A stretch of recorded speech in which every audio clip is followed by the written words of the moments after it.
स्वामी जी श्री रामचरण जी महाराज की 98 वाणी है।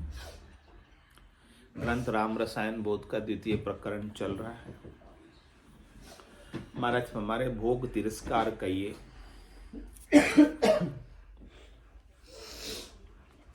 भोग साधना भोगिया अरुजुगिया साधन जोग। जोग निरोग समता सुखी भोग्या विपता रोग। भोग्या विपता रोग शोक सासूप जावे। दंड करत दिन जाय अजक अठ जाम रहावे। रामचरण भज राम को तजिए भोग वियोग। भोग साधना भोगिया अरुजुगिया साधन जोग। जोगारंभ साजो चहे तो भोग खटाई त्याग। भोगा माही रोग है यासु मति अनुराग। यासु मति अनुराग जाग जगपति को सुमरो। विषया सबे निवार और गुण इंद्री दुमरो। राम जंचित एक रस रहो निरंतर लाग। जोगारंभ साध्यो चहे तो भोग खटाई त्याग। यहाँ तक का अर्थ हो गया था। इसके आगे चलते हैं। अंतरवाय खटाई चावे पित को भावे मीठो। साचा को तो साच संभाषण झूठी भाके फीटो। समझ में आई क्या कुछ बात? अंतरवाय खटाई चावे और पित्त को भावे मीठो। पित्त होता है तो मीठा अच्छा लगता है, ऐसा होता है। और वायु होती है तो खटाई अच्छी लगती है, ऐसा होता है नहीं? महाराज कह रहे अंतरवाय खटाई चावे। अंतर में तो वायु का रोग लग रहा है, वात रोग लग रहा है, वायु का प्रकोप है अंतर में। हाँ, और आप खटाई चाहते हो तो खटाई से वायु को रोग बढ़ेगा या घटेगा? बढ़ेगा। अंतरवाय खटाई चावे। आपका वायु रोग लग रहा है और फिर आप खटाई खाना चाहते हो तो खटाई से वायु का रोग। पित्त को भावे मीठो। पित्त का रोग लग रहा है। 3 प्रकार के दोष होते हैं ना। वात रोग, हाँ, वात का पित्त आयुर्वेद में। पित्त वाले को मीठा खाना अच्छा लगता है, लेकिन खाना पित्त बढ़ाने वाला है या घटाने वाला है ये मुझे नहीं पता। बढ़ाने वाला है। बढ़ाने वाला है। तो साचा को तो साच संभाषण झूठी भाके फीटो।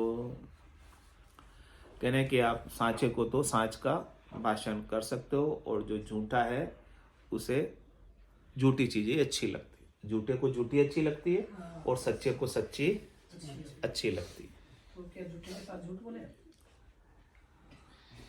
उसको अच्छा लगाना है तो बोलो, उसको अच्छा नहीं लगाना है। हाँ, वहाँ मिलाना क्या होता है? यही होता है। मिलाना पड़ेगा ना, तभी उसको अच्छा लगेगा।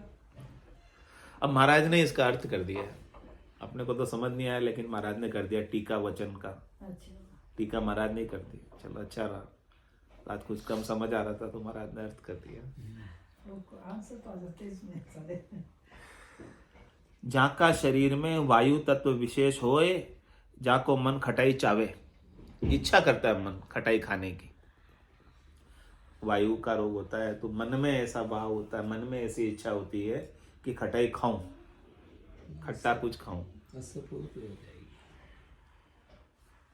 सो जा मिनखा को मन विषयासक्त होए, सो विषया निमित्त नाना प्रकार का उद्यम करे। इसलिए मनुष्यों का मन विषयासक्त होता है तो उसे विषयों की उपाने का उपाय वो करता है। यानी आपके मन के भीतर पहले विषयों की आसक्ति होगी तो ही आप उन विषयों को उपाने का, विषयों को कमाने का, विषयों को एकत्रित करने का, विषयों से सुख लेने का आप प्रयास करोगे। जैसे वात रोग होने से मन में खटाई खाने की इच्छा होती है अपने आप, लेकिन खटाई उसके लिए अच्छी नहीं है, फिर भी मन में इच्छा होती है। इसी प्रकार से विषय आसक्ति होना अच्छा नहीं है, फिर भी विषय आसक्ति होने के कारण विषयों का इकट्ठा करते हैं विषयों को। सो विषया निमित्त नाना प्रकार का उद्यम करे, पाखंड करे, ज्यों त्यों कर विषयां उपावे। उसका भाव क्या होता है भीतर से? दिखावे में तो अच्छा बनता है, पाखंड करता है, लेकिन भीतर में क्या भाव है? छल कपट। हाँ, भीतर में विषयों का भाव। दिखाने को अच्छा बन जाएगा, भला बन जाएगा, लेकिन भीतर में भाव तो विषयों को पाने का। मुख पर मिठियास घटमाई घोटा गना। हाँ, तो जू तू कर विषया उपावे, पाखंड करके, और भोग क्रिया चावे, उन विषयों का, शब्द का, रूप का, रस का, गंध का, स्पर्श का भोग करना चाहता है। सो विषयां 5 प्रकार का ही है, 5 प्रकार के विषय महाराज ने बताए। शब्द, स्पर्श, रूप, रस, गंध, और इन 5 विषयों को महाराज ने खोल के समझाया भी। शब्द तो श्रवण को राग कहिए,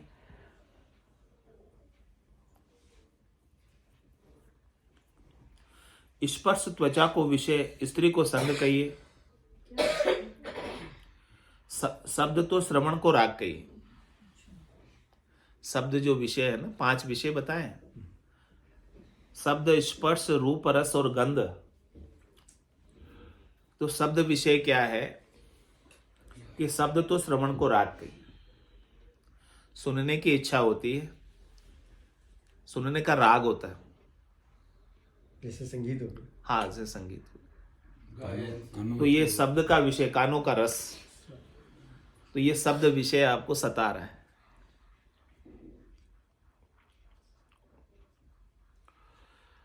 और स्पर्श त्वचा को विषय, स्त्री को संग कहिए। और रूप नेत्रा को विषय, आंखों, नेत्र। सो रंग रूप देख आसक्त होए। रसना को विषय, नाना प्रकार का स्वाद रस, खाटा, मीठा, चटपटा चावे। गंध नासिका को विषय, सो नाना प्रकार की बास वाली सुगंध चावे।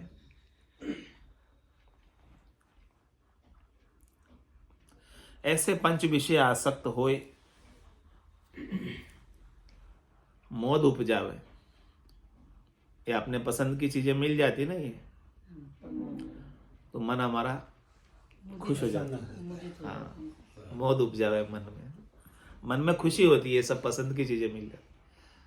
अच्छा स्वादिष्ट भोजन मिल जाता तो मन हमारा खुश हो जाता है। अच्छा इत्र सुगंधित द्रव्य मिल जाता तो हमारा मन सूंघ कर खुश हो जाता है। अच्छी खुशबू आ रही हो गुलाब की, गेंदे की, चमेली की, हमारा मन खुश हो जाता है। कौन खुश होता है? आपका मन होता है या आप होते हो? ये सब मन के रंजन है। ये सब क्या है? मनोरंजन है, आत्मरंजन नहीं। तो मन का रंजन करना है या मन का भंजन करना है? मनोरंजन या मनोभंजन? लेकिन हम तो वही करते हैं जो हमारे मन को अच्छा लगता है। अच्छा रूप देखते तो आसक्त हो जाते हैं कि मन को अच्छा लग रहा हो।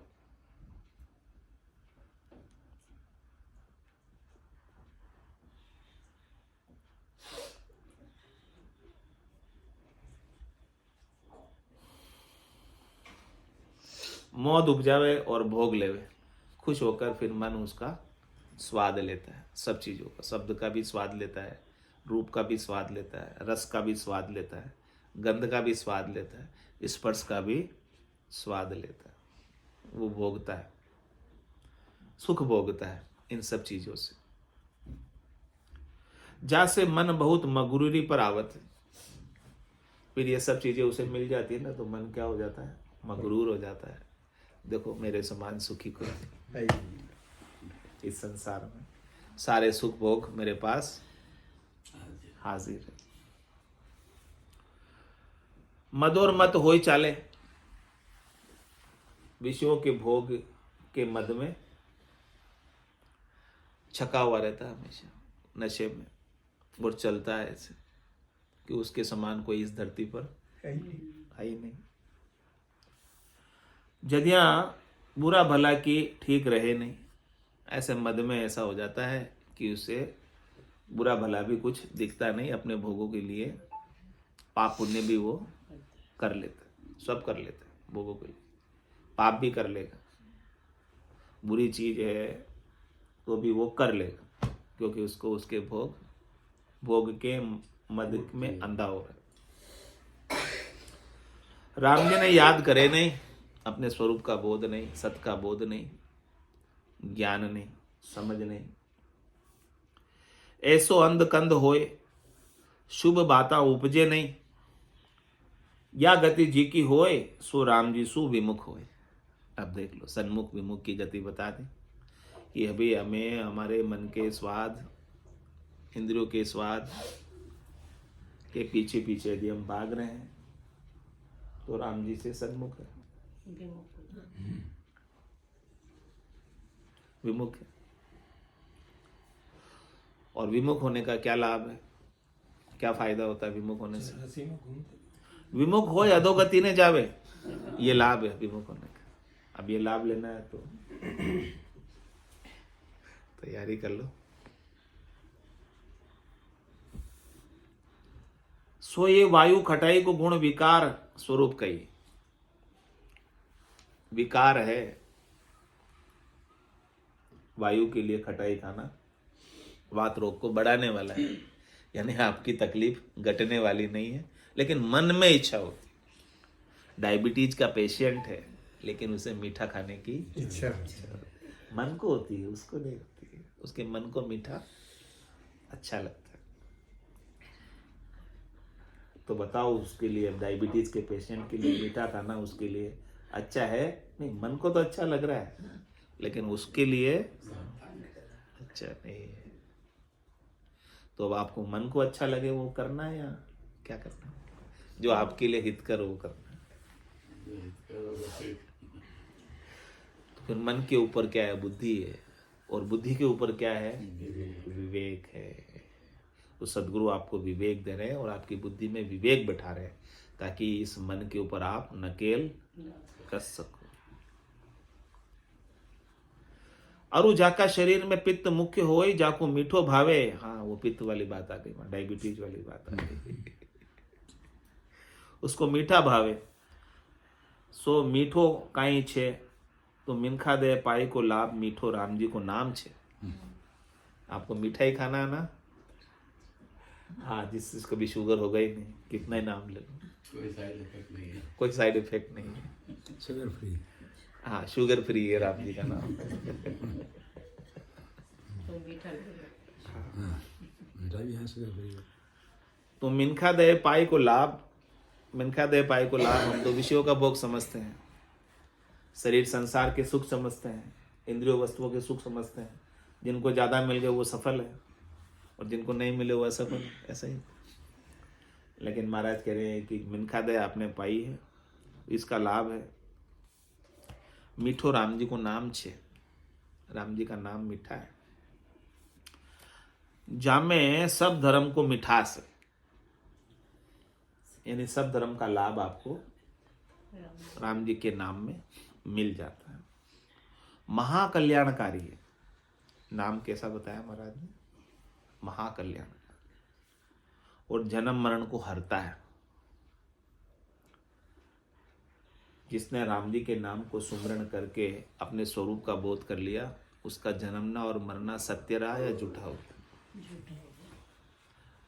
तुरंत ही हो गया ना।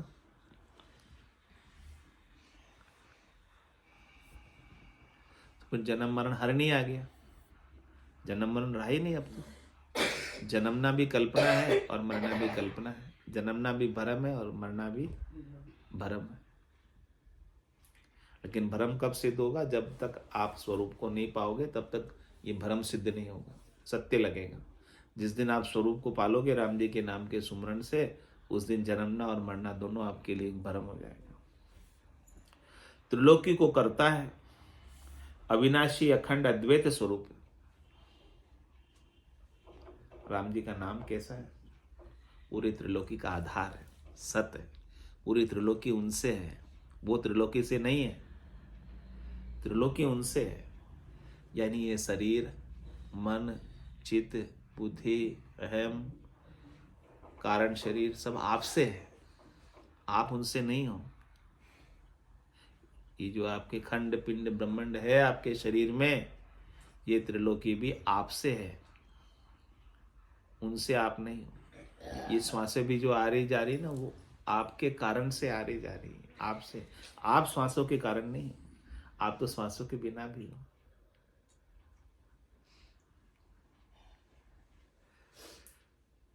तो आप करता हो इन सब के, आप सब इनको उपाने वाले हो, आप इनके अधिष्ठान हो। ये सब आएंगे जाएंगे लेकिन आप रहोगे। आप अविनाशी हो, आप अखंड हो, आप अद्वैत स्वरूप हो। आपका स्वरूप में कोई दूसरा है ही नहीं, आपके जैसा और कोई दूसरा है ही नहीं। आपका कभी नाश होता ही नहीं, आपको कोई खंडित कर ही नहीं सकता। आप काल के खंड से भी बाहर, आप कालातीत, तो आप अकाल पुरुष हो, आप अजूनी हो। ताको सुखदाई शोभायमान, अनेक संकट निवारबा वालो। ऐसा स्वरूप जब आपको पता चल जाए तो आपके पास कोई संकट बचेगा? मरने का भी संकट रहेगा, कोई सुख खो जाने का भी संकट रहेगा।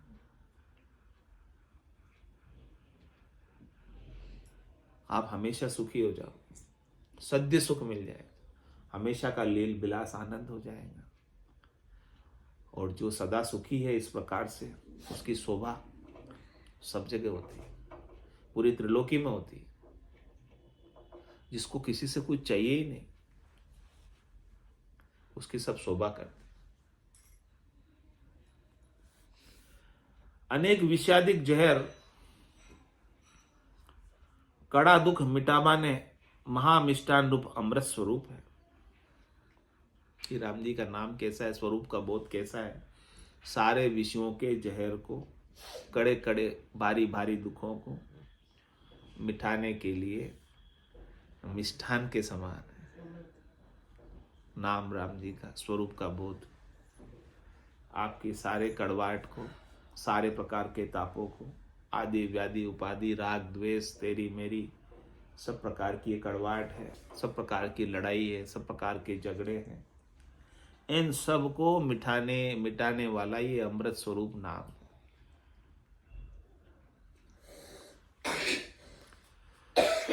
सो देखो शिवजी ने जहर प्राप्त हुयो, जटे शिवजी जहर लियो, लेथा थका रकार को उच्चार हुयो, यदि जहर कंठ में डबी गयो, जहर को जोर लाग्यो नाई, अमृत के उदय विष मात हो गयो।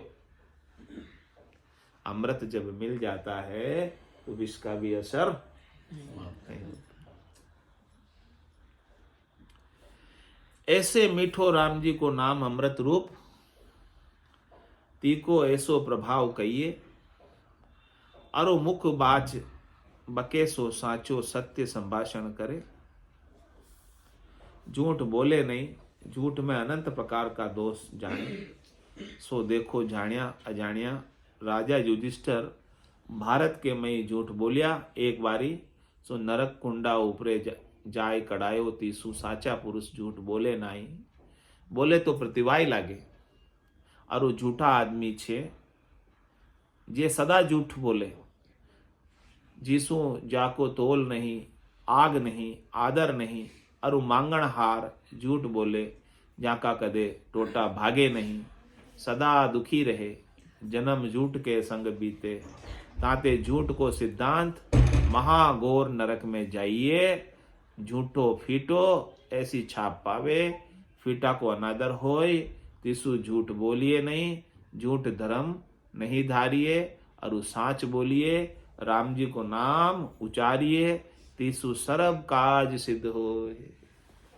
स्वामी श्री रामचंद्र जी महाराज की जय, राम निवास धाम की जय, सद्गुरु देव की जय, सत्य सत्य सनातन धर्म की जय, संत भगवान की जय, राम जय राम राम।